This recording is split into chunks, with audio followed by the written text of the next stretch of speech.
తిరుగుతురు గాలి మోటార్లల్లో. మరి ట్రాక్టర్ డీజిల్కు ఊళ్ళల్లో కేసీఆర్ ట్రాక్టర్ కొని పెట్టిండు, వెకాల డీజిల్ పోసి నడిపించే తెలివి లేదా మీకు? ఇంకా ఆయిల్ మార్చే తెలివి లేదా మీకు?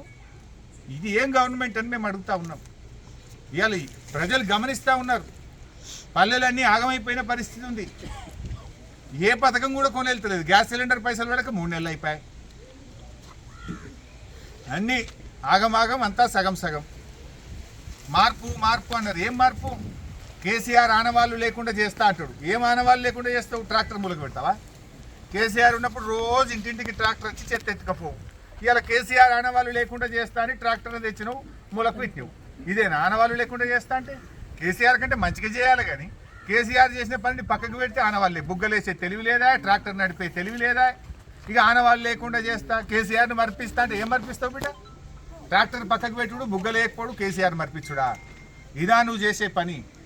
ఇదేనా ప్రజలకు నువ్వు చేసే సేవ? ఏం చెప్పినావు నువ్వు అన్నాడు. 4,000 పింఛన్ అంటివి, 74,000 పింఛన్. తులం బంగారం అంటివి, 70 తులం బంగారం. మహాలక్ష్మి అక్కజల్లలకు నెలకు 2,500 వేస్తాను, ఎడవైంది నీ 2,500. పాపం సఫాయి కార్మికులు పొద్దున్న దాకా పనిచేస్తారు, గాల జీతం కూడా పడకని పరిస్థితి ఏర్పడేది నీకు. కాంట్రాక్టర్లకు మాత్రం 10%, 20% కమిషన్లు తీసుకొని బిల్లులు అయితే ఇస్తారు. ఈ సఫాయి కార్మికులు కమిషన్ ఇస్తలేనట్టున్నారు, పాపంలో జీతం పట్టలేనట్టుంది. వాళ్ళకు ఉండే జీతమే తక్కువనే. ఇప్పటికైనా కళ్ళు తెరువు. రాష్ట్ర వ్యాప్తంగా గ్రామ పంచాయతీలకు నిధులు విడుదల చేయండి. అప్పు లేని పంచాయతీ సెక్రటరీ లేరు. ఇలా పాపం అమ్మాయి ఎంత 80,000 అన్నది ఇంతకుముందు. తెలంగాణలో ఏ ఊరికన్నా 50,000 నుంచి 2 లక్షల రూపాయలు అప్పుల పాలైంది సెక్రటరీలు. బంగారం కుదబెట్టి అప్పు తెచ్చారు, 3 రూపాయల మిత్తికి తెచ్చి నడిపించారు. ఇప్పుడు సర్పంచులు లేక జనమంతా సెక్రటరీలను తిడుతున్నారు. వాళ్ళకే ముంగడ కనబడతారు, ఎదురుగా కనుక ఏమైనా ట్రాక్టర్ నడతలేదని సెక్రటరీలను తిడితే ఇజ్జెత్కో గౌరవానికో ఇగరాకపోతాయా అని పెట్టి ఇప్పుడు వాళ్ళ చేతులు ఎత్తారు. ఇక మాకు శాతం అయితే లేదంటే తాలబ్షేలు వాపసు ఇచ్చే కాడికి వచ్చింది. అప్పు లేని పంచాయతీ సెక్రటరీ తెలంగాణలో లేడు. మాజీ సర్పంచుల బిల్లులు ఈ రోజు వరకు విడుదల కాలేదు.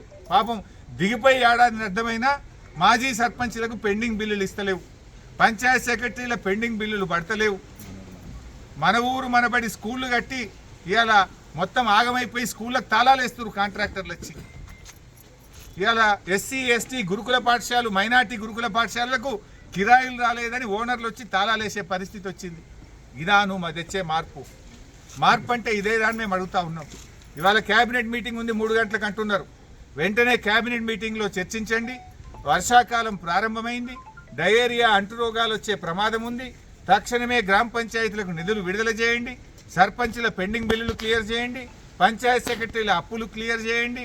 ట్రాక్టర్లలో డీజిల్ పోసి ఇంటింటికి చెత్త సేకరణ కార్యక్రమం చేపట్టండి. వర్షాకాలంలో పారిశుద్ధ్య స్పెషల్ డ్రైవ్ చేపట్టండి. కళ్ళు తెరిచి పాలన మీద దృష్టి పెట్టండి.